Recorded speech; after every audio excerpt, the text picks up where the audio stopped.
दोस्तों, मानचित्र अध्ययन ये एनसीईआरटी का इकाई चैप्टर नंबर 6 स्टार्ट करते हैं। आप सभी जानते हैं कि पृथ्वी पर विभिन्न प्रकार के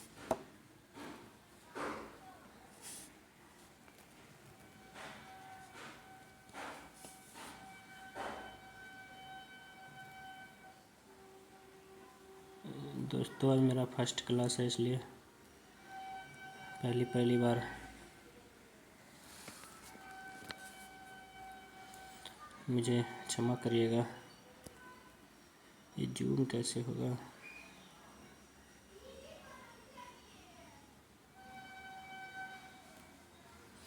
आप सभी जानते हैं कि पृथ्वी पर विभिन्न प्रकार के भू-आकृतियाँ पाई जाती हैं।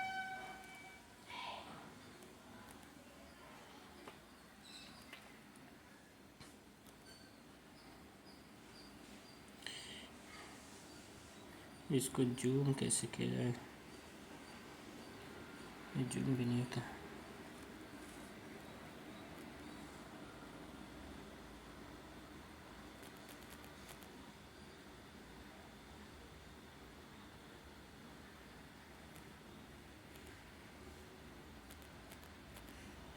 माफ़ करना दोस्तों।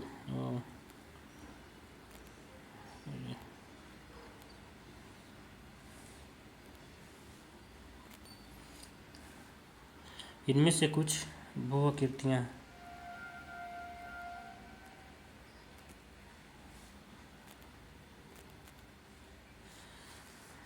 शंक्वाकार पहाड़ी पठार, वी आकार की घाटी,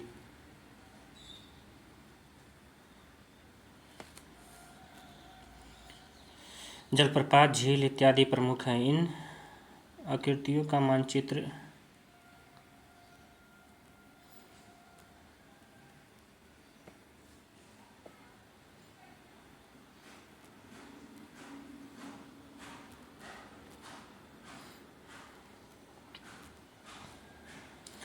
मानचित्र पर निरूपण ही उच्चावास निरूपण कहलाता है। दूसरे शब्दों में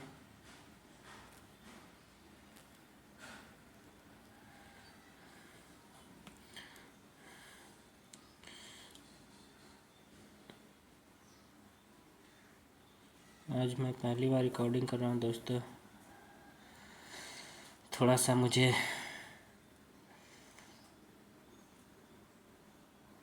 डाउट भी हो रहा है।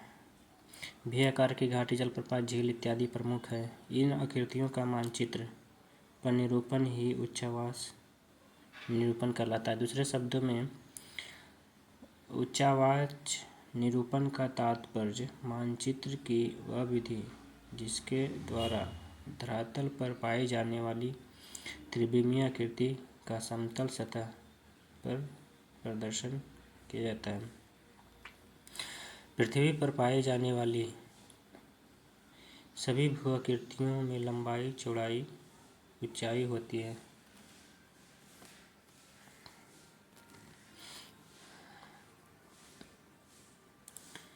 जिसके कारण त्रि-आयामी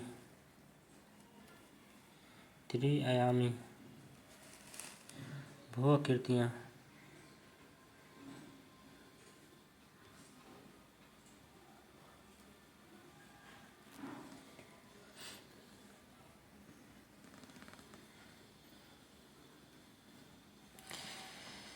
समतल सतह पर द्विआयामी रूप में प्रदर्शित किया जाता रहा है। अतः मानचित्र पर इन त्रिआयामी स्वरूपों को प्रदर्शित करने के लिए समय समय पर अनेक विधियों का विकास किया गया है। अब आते हैं उच्चावच प्रदर्शन की विधियाँ। धरातल पर पाई जाने वाली उच्चावच को प्रदर्शित करने के लिए विकसित की गई विधियों में से कुछ प्रमुख का विवरण यहाँ दिया जा रहा है। अब है हेस्सियोर विधि। इस विधि में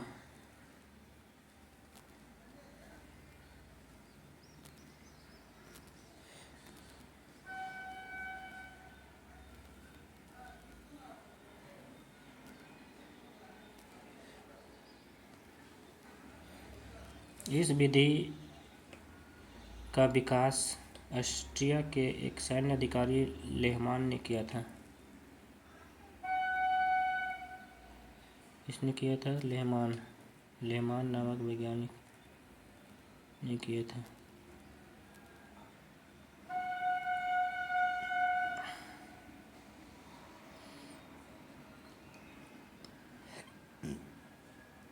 उच्चावच निरूपण के लिए इस विधि के अंतर्गत मानचित्र में छोटी महीन खंडित रेखाएं खींची जाती है।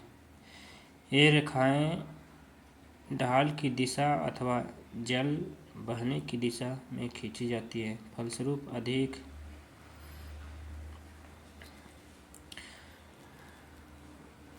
अधिक या तीव्र ढाल वाले भागों के पास इन रेखाओं को मोटी एवं गहरी कर दिया जाता है, जबकि मंद ढालों के लिए यह रेखाएं पतली एवं दूर दूर बनाई जाती हैं। रिकॉर्डिंग हो रहा है कि नहीं?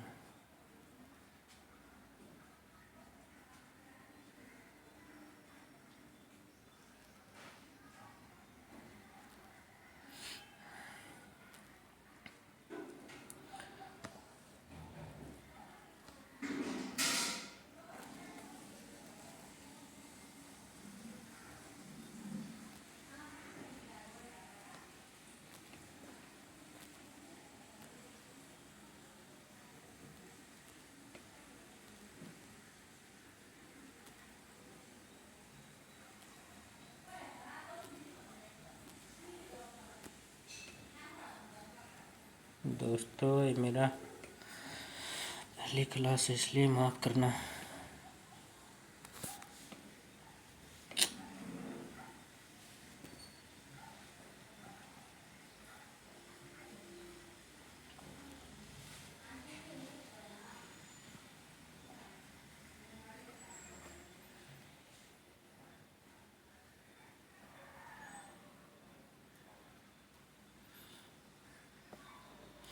यह तीव्र ढाल वाले भाग के पास इन रेखाओं की मोटी गहरी कर दी जाती है, जबकि मंद ढालों के लिए ये रेखाएं पतली एवं दूर दूर बनाई जाती हैं। समतल क्षेत्रों को खाली छोड़ दिया जाता है। ऐसी स्थिति में धरातल का जो भाग जितना अधिक ढलुआ होता है, उसे हाइस्योर विधि के मानचित्र पर वह भाग उतना ही अधिक काला दिखाई देता है। इस विधि में मानचित्र काफ़ी आकर्षक एवं सजीव दिखता है तथा इससे ढाल प्रगणता का सही ज्ञान हो पाता है, परंतु इस विधि से उच्चावच प्रदर्शित करने में काफ़ी समय मेहनत लगता है, जिसकी आप पिक्चर नंबर 6.0 में देख सकते हैं, 6.1। अब आते हैं पर्वतीय छायाकरण। पर्वतीय छायाकरण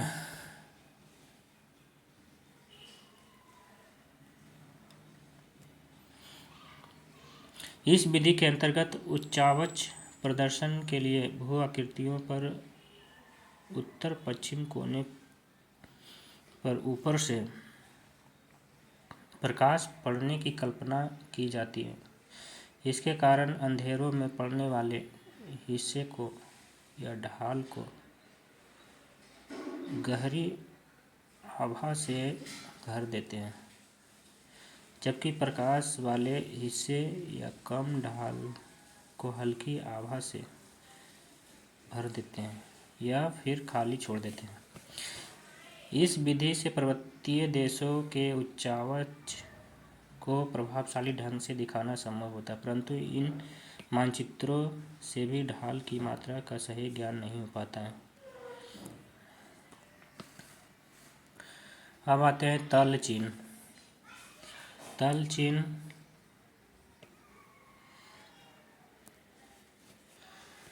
वास्तविक सर्वेक्षण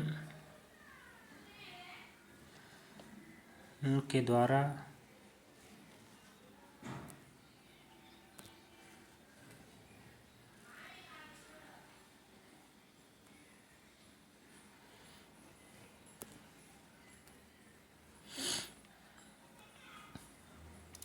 वास्तविक सर्वेक्षण के द्वारा भवनों, पुलों, खंभों, पत्थरों जैसे अस्थायी वस्तुओं पर समुद्र तल से मापी गई ऊंचाई को प्रदर्शित करने वाले चिन्ह को तल चिन्ह कहते हैं। यानी कि तल चिन्ह का मतलब समुद्र के तल से कोई वस्तु की ऊंचाई मापने की प्रक्रिया है।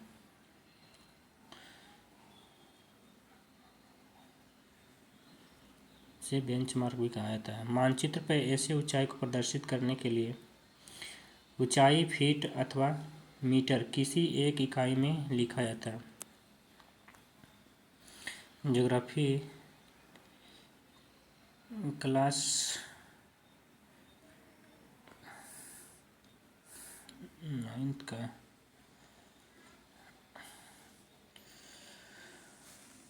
अब आते हैं स्थानिक ऊंचाई के बारे में।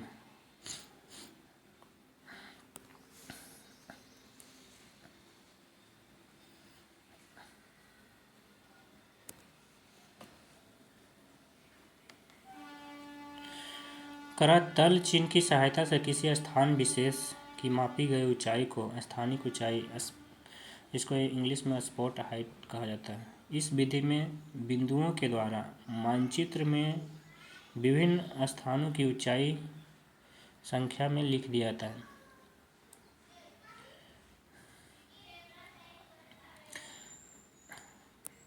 अब आते हैं त्रिकोणमितीय स्टेशन।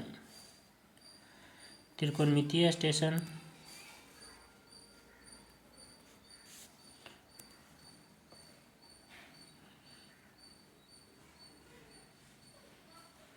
त्रिकोणमितीय स्टेशन का संबंध उन बिंदुओं से है जिनका उपयोग त्रिभुजन विधि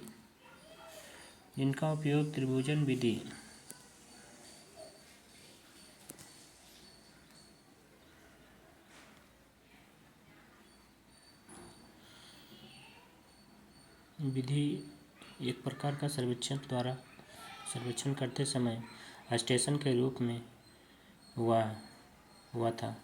मानचित्र पर त्रिभुजाकार बनाकर उसके बगल में धरातल की समुद्र तल से ऊंचाई लिख दी जाती है। दोस्तों, धीरे धीरे मैं अपनी गलतियों को सुधार लूँगा। ये मेरा फर्स्ट रिकॉर्डिंग वीडियो है, इसमें जो कमियां होगा आप बताने की कोशिश करिएगा। छठा, अस्तर रंजन। अस्तर रंजन क्या होता है? तो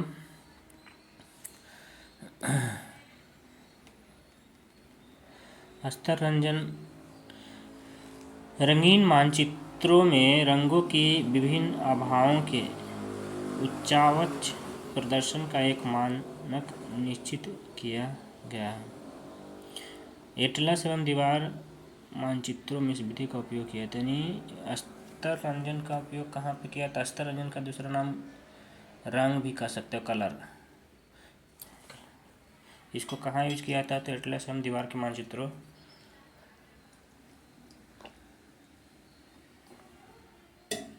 पर किया जाता है। आपने क्रमशः देखा होगा कि ऊंचाई में वृद्धि के अनुसार रंगों की आभाएं हल्की होती जाती हैं। इनमें समुद्र या जलीय भाग को नीला रंग से दिखाया जाता है, मैदान को हरा रंग से दिखाया जाता है। यानी आप यहाँ देख सकते हो कि मैदान को हरे रंग से दिखाया जाता है।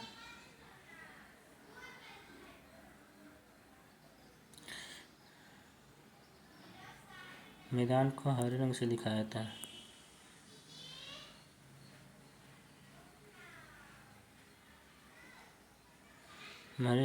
मैदान को हरे रंग से दिखाया जाता है। ये ज़्यादा पेंट का कलर ज़्यादा है, इसको कम करना पड़ेगा।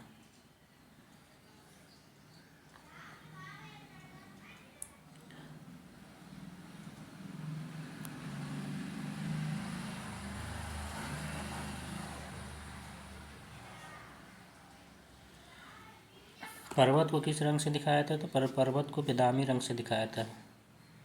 पर्वत को बेदामी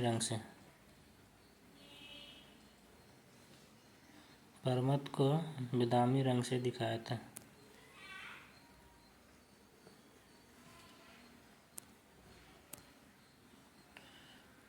पर्वत को बादामी रंग से, एक बार हो जाने को दूसरा कत्थई रंग से, हल्का कत्थई रंग से दिया था, जबकि बर्फीले क्षेत्रों को सफ़ेद रंग से दिखाया था। अब आते हैं समोच्च रेखाएं। समोच्च रेखाओं की सहायता से उच्चावच प्रदर्शन विधि को सर्वश्रेष्ठ माना गया है। यह एक मानक विधि है। वस्तुतः समोच्च रेखाएं भूतल पर समुद्र जल तल से एक समान ऊंचाई वाले बिंदुओं या स्थानों को मिलाकर मानचित्र पर खींची जाने वाली काल्पनिक रेखाएं हैं। इन रेखाओं को क्षेत्र में संपन्न किए गए वास्तविक सर्वेक्षण के आधार पर खींचा जाता है। मानचित्र में प्रत्येक समोच्च रेखाओं के साथ उसकी ऊंचाई का मान लिख दिया जाता है। मानचित्र पर इन समोच्च रेखाओं को किस रंग से दिया जाता है तो बादामी रंग से दर्शाया जाता है। विभिन्न प्रकार के उच्चावच प्रदर्शित करने के लिए समोच्च रेखाओं के खींचने या बनाने का प्रारूप अलग अलग होता है। समान ढाल को दिखाने के लिए समोच्च रेखाओं का प्रयोग किया जाता है। समोच्च ढाल को दिखाने के लिए समान दूरी पर खींचा जाता है। खड़ी ढाल को दिखाने के लिए समोच्च रेखाएं पास पास बनाई जाती है, जबकि मंद ढाल के लिए इन रेखाओं को दूर दूर खींचा जाता है। नहीं, मंद ढाल करना है तो समोच्च रेखाओं को दूर दूर बनाया जाता है। जब किसी मानचित्र में अधिक ऊंचाई की मानचित्र रेखाएं पास पास तथा कम ऊंचाई की समोच्च रेखाएं दूर दूर बनी होती हैं, तब यह समझना चाहिए कि इन समोच्च रेखाओं का समूह अवतल ढाल का प्रदर्शन कर रहा है। इसके विपरीत स्थिति उत्तल ढाल का प्रतिनिधित्व करती है। सीढ़ीनुमा ढाल के लिए दो समोच्च रेखाओं अंतराल खींची जाती है। इस तरह अन्य अनेक भूआकृतियों को मानचित्र पर समोच्च रेखाएं द्वारा दिखाया जाता है। दोस्तों, ये मेरा पहला वीडियो है, इसलिए मैं नहीं कहूँगा कि लाइक करिए, सब्सक्राइब करिए। आपको जो मन करता है वो करिए और मेरी गलतियों को माफ़ करिएगा। समोच्च रेखाओं पर विभिन्न भू आकृतियों का प्रदर्शन। समोच्च रेखाओं की सहायता से भू आकृतियों को प्रदर्शित करने के लिए उन आकृतियों की जानकारी होनी चाहिए, क्योंकि भू आकृतियों के अनुरूप ही समोच्च रेखाओं का प्रारूप बनता है तथा उन समोच्च रेखाओं पर संख्यात्मक मान ऊंचाई के अनुसार बैठाया जाता है। उदाहरण के लिए, यदि आप वृत्ताकार प्रारूप में 8-10 समोच्च रेखाएं खींचते हैं, तब उनमें से ये फिगर करने का मतलब हो गया कि जितना बड़ा इस सर्कल दिखाया गया उतना उसका हाइट कम है, जितना छोटा सर्कल है उसका हाइट उतना ही ज़्यादा है सतह से। आप देख सकते हैं, सबसे छोटा 420 मीटर है, सबसे बड़ा जो है 100 मीटर है।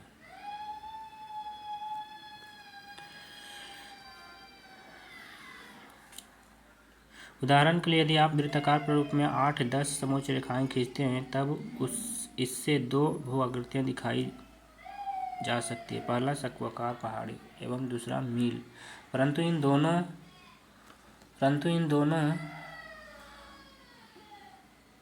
दोनों भू आकृतियों में समोच्च रेखाओं का मान ऊंचाई के अनुसार अलग अलग होता है। शंक्वाकार पहाड़ी के लिए जूम कर देता हूँ। रेखाओं का मान बाहर से अंदर की ओर बढ़ता है। देख सकते हैं बाहर से अंदर की ओर बढ़ता है, अंदर की ओर बढ़ता है। बोले छोटा जितना होगा उतना मान बड़ा, उसका ऊंचाई उसका ज़्यादा होगा।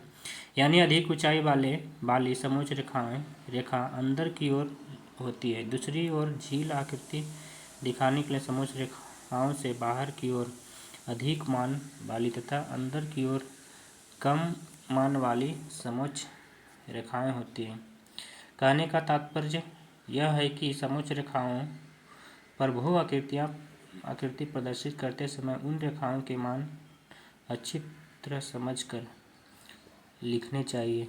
समोच्च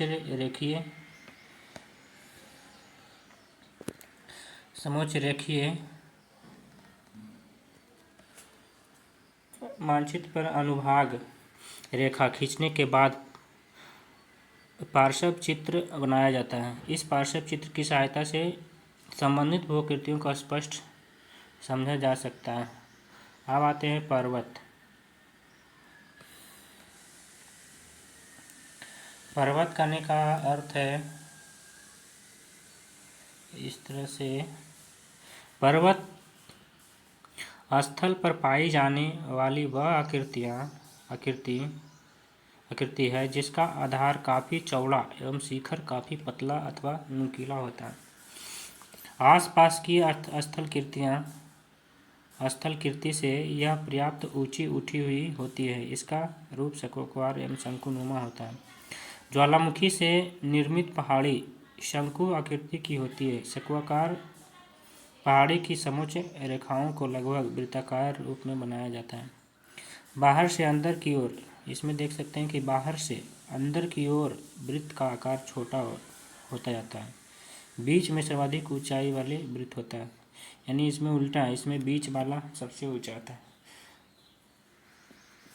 अब बाहर से अंदर की ओर समोच्च रेखाओं का मान बढ़ता है। इसमें अब बाहर से अंदर की ओर समोच्च रेखाओं का मान बढ़ता है, यानी वही इसमें भी वही कर रहा है। अब आते हैं पठार। पठार का क्या, तो पठार करने इसका कुछ बहुत सारा मुझे यूज नहीं आता है।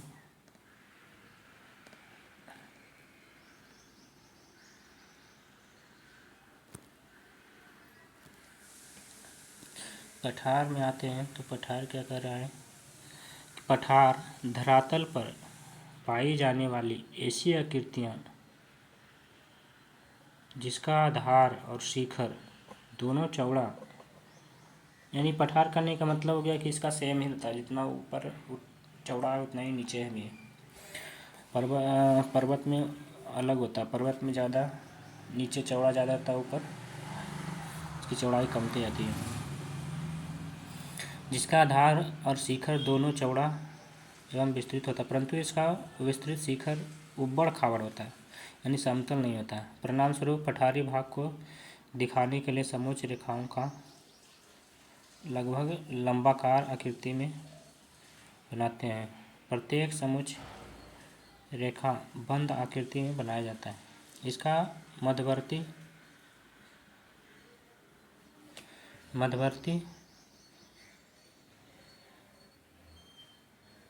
समोच्च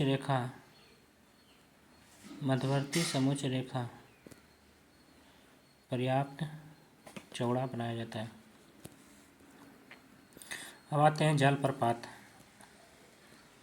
जलप्रपात में आते हैं, कराए कि जलप्रपात जब किसी नदी का जल अपनी घाटी से गुजरने के दौरान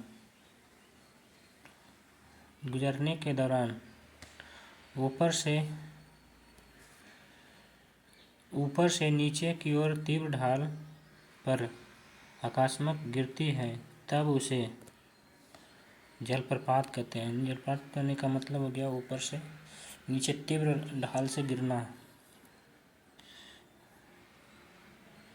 इस आकृति को दिखाने के लिए खड़ी ढाल के 5 समोच्च रेखाएं को एक स्थान पर मिला दिया जाता है तथा शेष रेखाओं को ढाल के अनुरूप बनाया जाता है।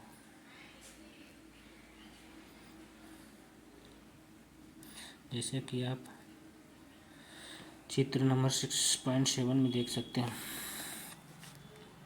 अब आते हैं अगला भी आकार की घाटी। भी आकार की घाटी मध्य अवस्था में होता है, युवा अवस्था में।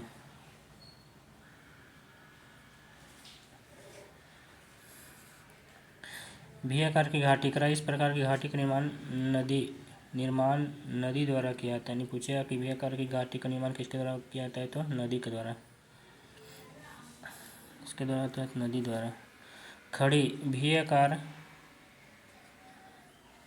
की घाटी का निर्माण नदी द्वारा होता है। ये किस अवस्था में होता है, तो युवा अवस्था में भी ध्यान रखना है।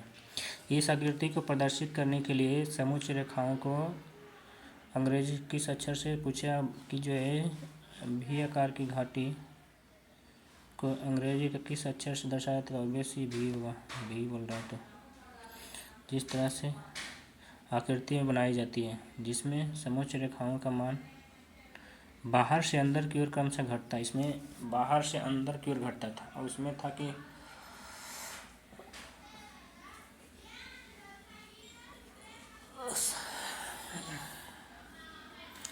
पहली बार बना रहा हूँ भाई, तो इसलिए ये अब इस पर इससे संबंधित कुछ प्रश्न है, बना लेते हैं।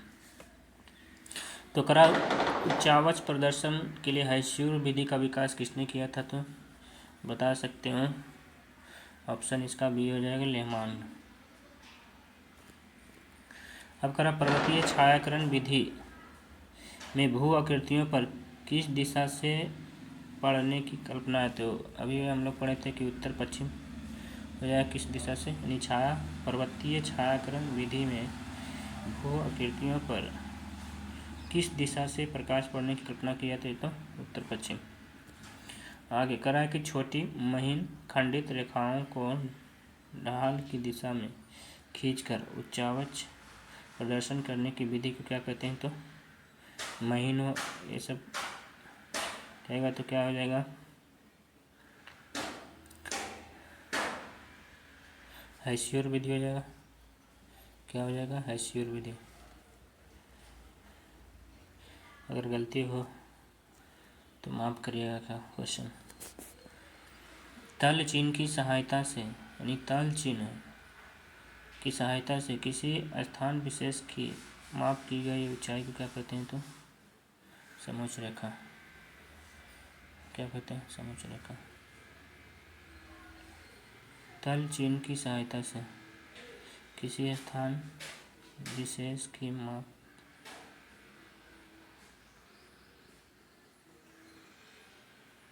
तल चिन्ह बोल रहा है ना, तो इसमें तल चिन्ह देख लेना ये क्वेश्चन। मुझे पहले मैं वीडियो अपलोड करा भैया। अस्तर रंजन विधि में क्या किया जाता है, तो दरअसल नीले किसको दर्शाया गया, तो सब जानते हैं कि नीले किसको है, तो जल को।